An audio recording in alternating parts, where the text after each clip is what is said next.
Thank you and welcome to the show this morning. The topic this morning is mining companies and environmental pollution in Africa.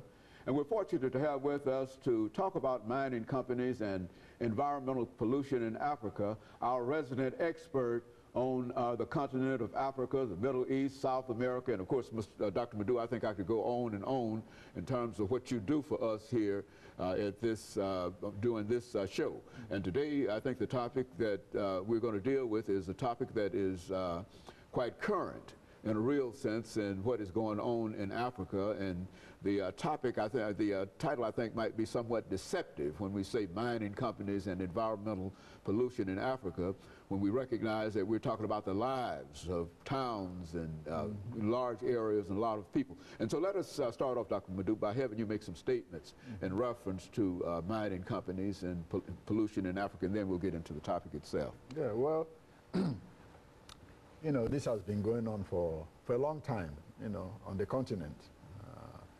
Pollution, environmental degradation is not news, you know, to most people, but at the same time, it's not something that has been talked enough. Nothing has, you know, actually been done to control it, because most of the time, economically, you know, Africa is seen as a backwater, not meriting any attention, unless there's some, you know, violent genocide or something, or starvation, or any of those things, then you hear about that. But a lot of things are happening insofar as, you know, the environment and degradation of the continent.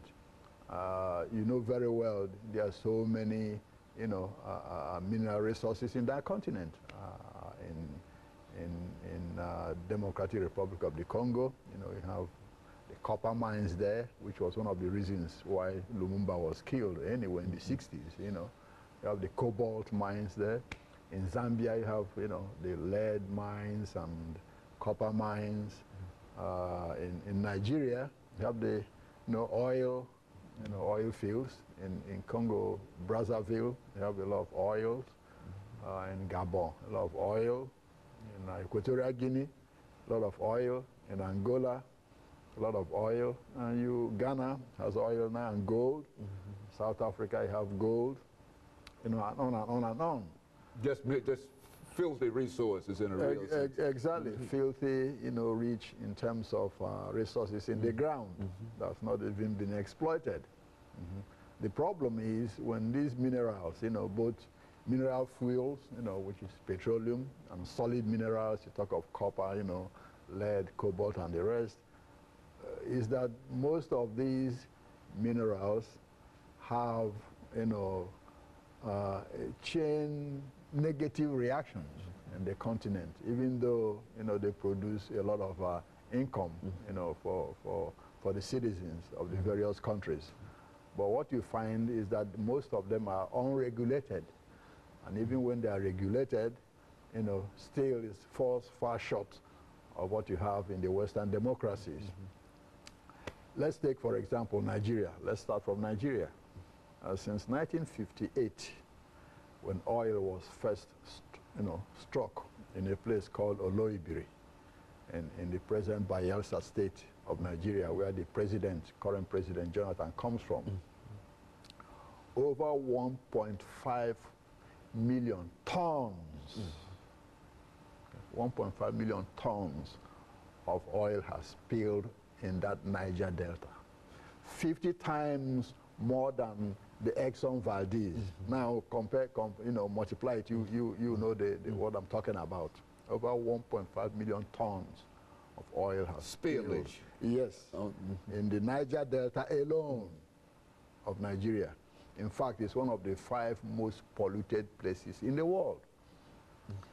20 million people have their livelihood destroyed because of what is happening in that place. Over 20 million people.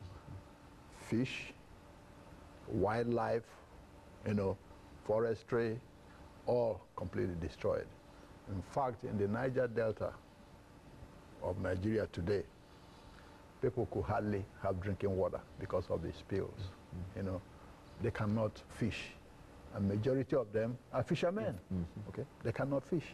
You know, They don't have, you know, places to build houses because oil everywhere. Dr. LMadu, This is the background. Yeah, we're going to just stop for a minute for this first commercial break, but that's essentially what we want to hear in reference to what is going on dealing with the environment. And of course, we'll be back with our audience following this very, very short commercial break.